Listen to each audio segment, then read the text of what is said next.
wants to go first? So we're a little bit past the halfway point of the season. When you look at what's worked, what hasn't, where do you see this team? There's been some ups and downs. I think the way we played early in the season probably wasn't reflective of the team that we are. There's many reasons for that, but the way we've played, especially lately, I think we're starting to see our identity kind of come back. It's been good. I'd like to have a few more wins, obviously, in the standings, but the way we've played in the last 15, 20 games, I've been very pleased, and it's kind of showed a little bit of what we are, the kind of team that we are. A little stingy defensively. Goaltending has obviously been better. The defense. I thought we were a little loose early in the season, and that's something that's really improved. And lately, since the Christmas break, we've been really good defensively.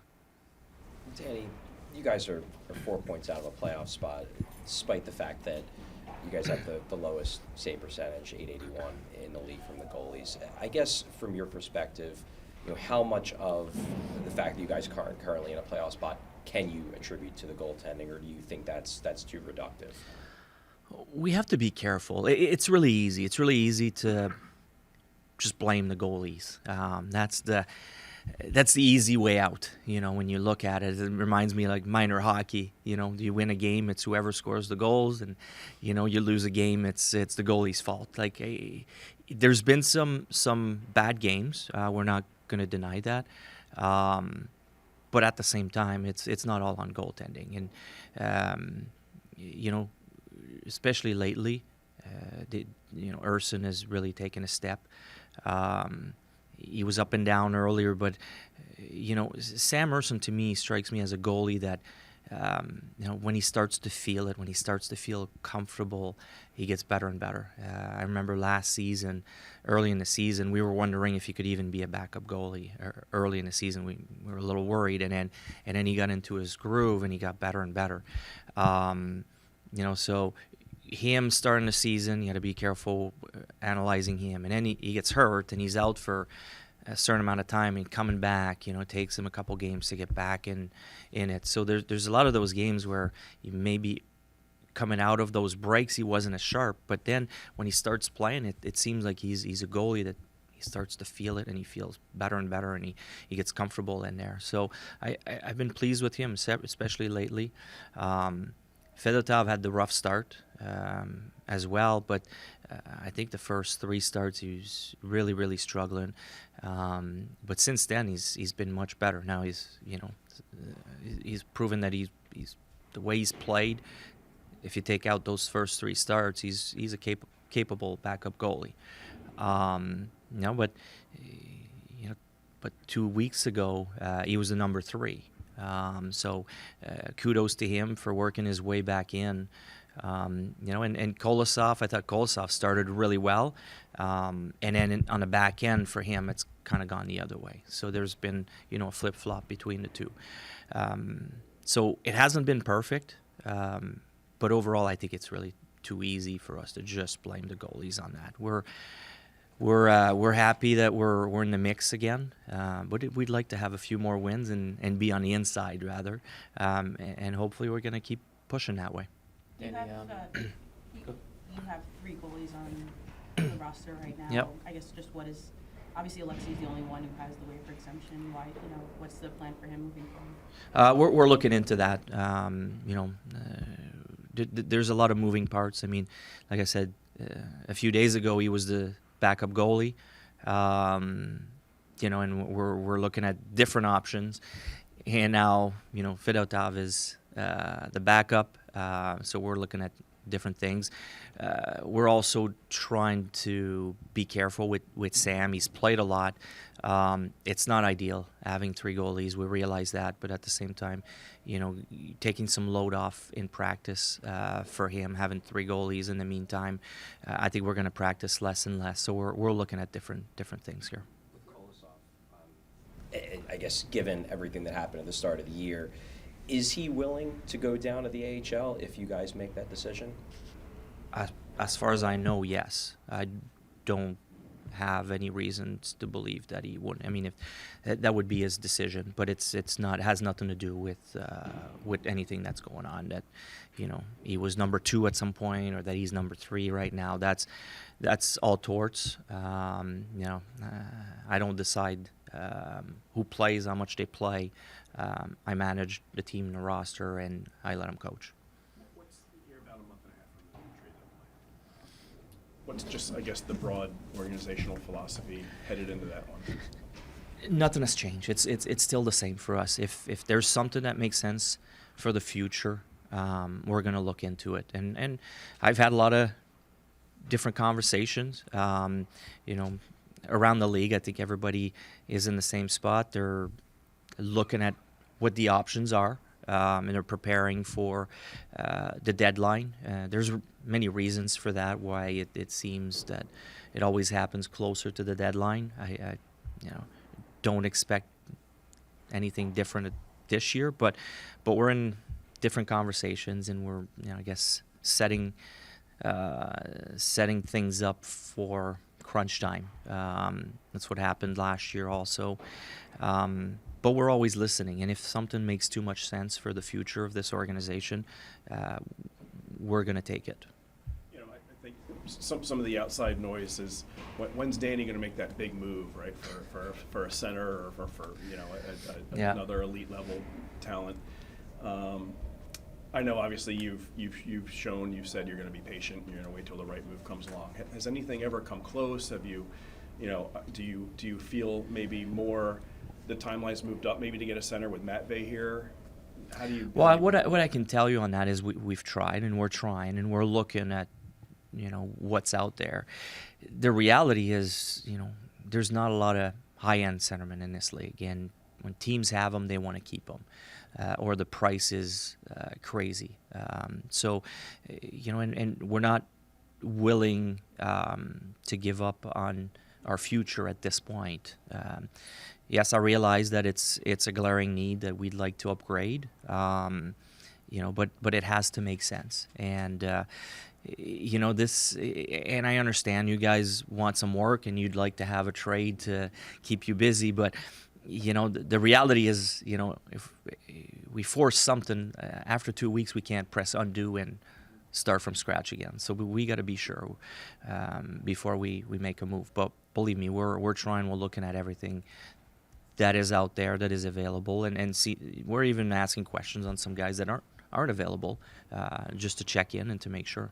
Does it have to be a young guy, or could you envision maybe a guy that's over 30, and I'm just speaking in terms of the center position, that maybe not a long-term solution, but maybe a stopgap where... If it makes sense, yes.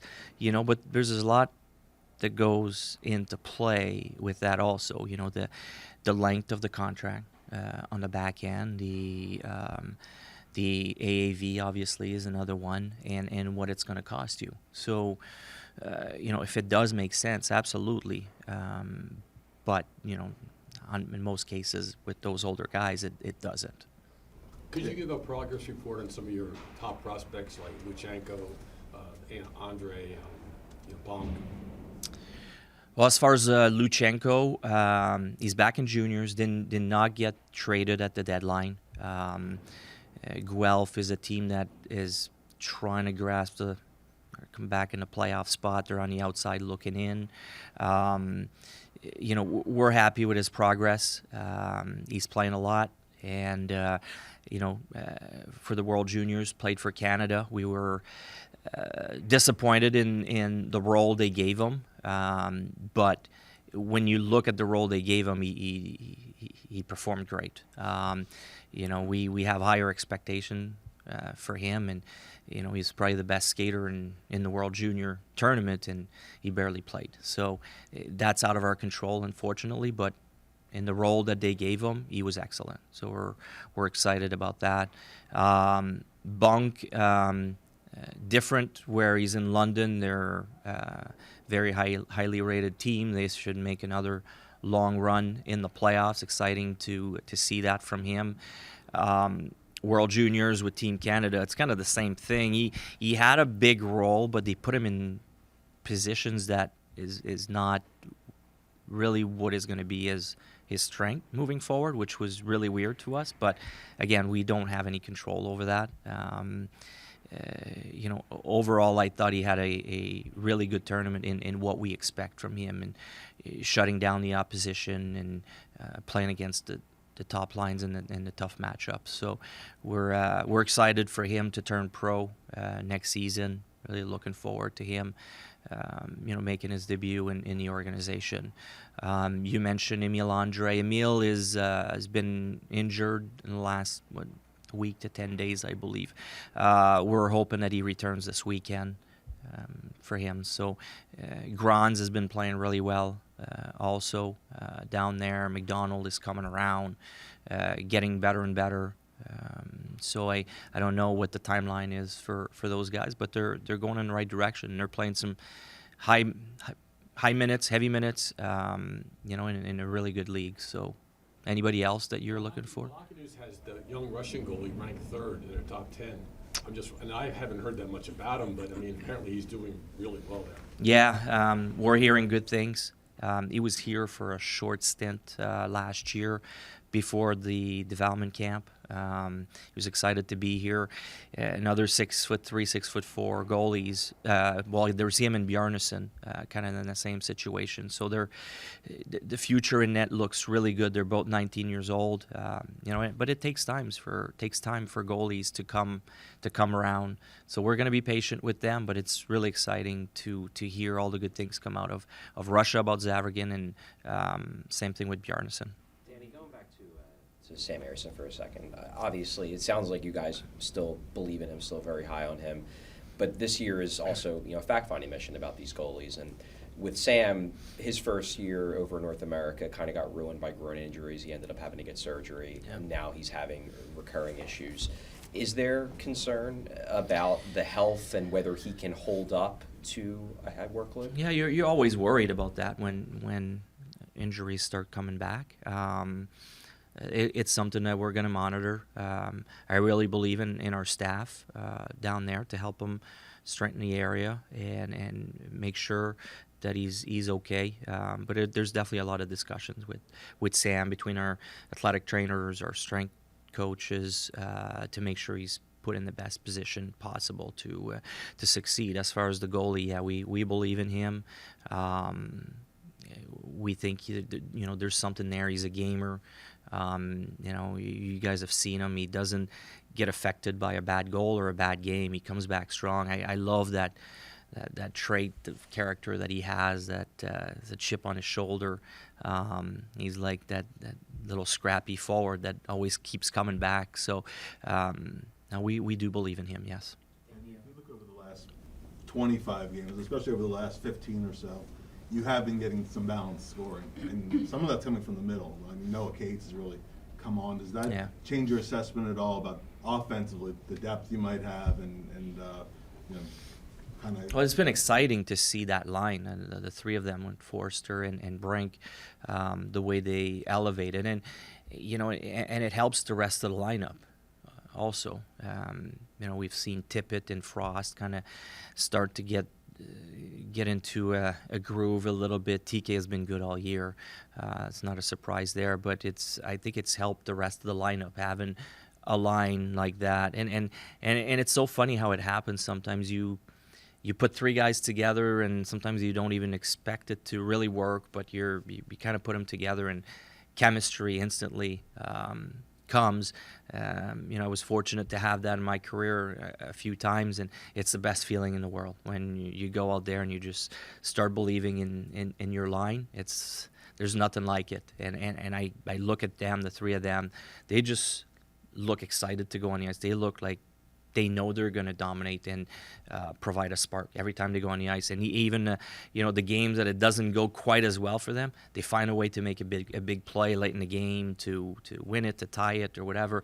That's a sign that you believe in your line mates. And like I said, it's a great feeling for them, but it's a great feeling for us to see that come together. I know for the coaching staff, it's a big relief to have a line that you can throw out there against anybody. That game in New Jersey, Jack Hughes is one of the best defensive player in the league, and having to face them shift after shift and to do as well as they did, that was really exciting to watch. With Rasmus Ristolainen, do you expect a lot of dialogue around his name come the trade deadline, and could he maybe be one of the more difficult decisions for you? I don't know yet. There's teams that have called to inquire, but Risto's been so good too for us, and he's not a rental. Now for us, there's no rush to treat him. We finally, have him healthy. We finally have him playing extremely well. To find a right shot D like that and to play in your top four, to play as physical as he does, they're tough to find. So, we have him here for us too. I mean, we get excited about trading him, thinking about the kind of return we can get, but, I'm not shopping him. I'm not trying to get rid of him. He's a big asset for us, and it would be a big hole if we ever have to lose him. So I really don't know, where it's going, but I can tell you I'm not shopping him. I did receive some calls on him. The fact that Risto has been loud and proud about saying how much he loves playing for Torts and how much he enjoys being here, does that enter into the decision at all? Because, not every player is going to get along with every coach, but does that kind of go into the thinking at all? Yeah, and the way he's improved under Torts and Bradshaw, and it goes a long way. He keeps getting better and better. And like I said, those defensemen are tough to find, especially right shot, physical D that you can rely on, and he can play against all the top end players. He defends extremely well, and you watch him on the breakout, the way he uses his legs and his size to his advantage. It's a big asset. And on top of it, yeah, like you said, he likes being here. He likes to be challenged by a coach like Torts. It goes a long way. Two guys that have been a little bit up and down are Frost and Farabee. And I know John's mentioned it before that the evaluation is still ongoing on a lot of these young guys. So where do you see those two with the way their seasons have gone? They both come out as healthy scratches at times. Yeah. They both sort of had hot streaks and. Yeah, and Frosty is very similar to last year. He's a player. The deeper he gets into the season, he seems to feel better and more comfortable. We have to find a way to get him to be ready in the first 20-25 games of the season. The chemistry with him, Tippett and Konechny has been good to see. And you talk about centerman and being tough to find. We have to be careful about a guy like Morgan Frost. So I like where he's trending. I like how he's played in the last 15, 20 games maybe. I don't have the exact number, but he's taken a step forward, and it's been good to see. Joel certainly had a rough little spell lately, but him coming back in the lineup, I thought he played extremely well the last two games. He was, that game in Long Island, he was involved on almost all the goals. He's back to making a lot of subtle little plays that you don't always see in a game. He was doing that early in the season, even though he wasn't maybe getting rewarded with points as much as he would have liked. But he went through a little spell there in the last maybe month and a half where things were not clicking and his play fell off. But the way he's played the last two games is the Joel that we need and we expect to see. So again, we have to be very careful with a 24-year-old that is still growing and learning the game. You have, Frost is one of 4 RFAs in terms of your young core. Just where do things stand with him and Cam York? Yeah, we haven't had any discussions on contract extensions with any of them at this point. So there's really no updates on that front.